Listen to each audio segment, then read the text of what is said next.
Kubrick never liked big actors, never liked stars. But when he got around to The Shining, he thought back over actors that he had already thought of using in other films. And his original casting for his Napoleon project, which never got made, was Jack.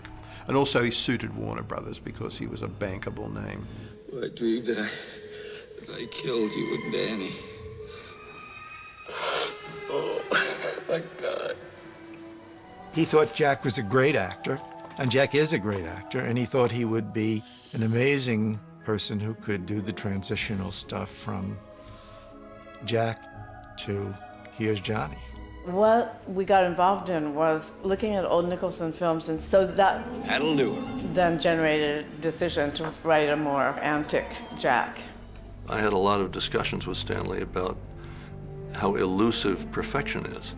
It is very often said, very often in a critical way, that Stanley did so many takes. And this criticism is quite wrong, because first of all, he rehearsed with the camera running. So instead of doing long rehearsals, he just simply called it take one. Oh dear, I'm so sorry, sir. I always said, you know, when you work for Stanley, it removes the main problem for the actor, which is pressure. You know, he's not going to stop until it's exactly the way he wants it, right, wrong, or indifferent. It is going to be right. It's his mother. She interferes. Jack would give Stanley, in effect, the entire smorgasbord of performance from catatonic to hysterical. He'd give him every gradation all the way up. Stanley's investment in a film was investment in time. We had a very frugal operation, usually. Few people, small crews, but we took a long time. It was a way of getting a lot of material so that his second thoughts didn't get lost. Juxtapositions you might not have thought of, you could make work now. Wendy, baby, I think you hurt my head real bad. Stanley couldn't understand why you spend all this time and money preparing and getting to the actual moment of filming and then rush through the filming. He just felt that that was backwards, that he'd spent 5 years preparing this picture.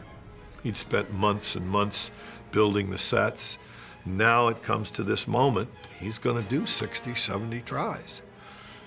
Just see what happens, even if take 5 is a terrific one. Just give me one more chance. The editor told me, you know, he said, I watch these all the time, I could see it happening. He said, first of all, the actor would give a pretty basic, you know, his best shot.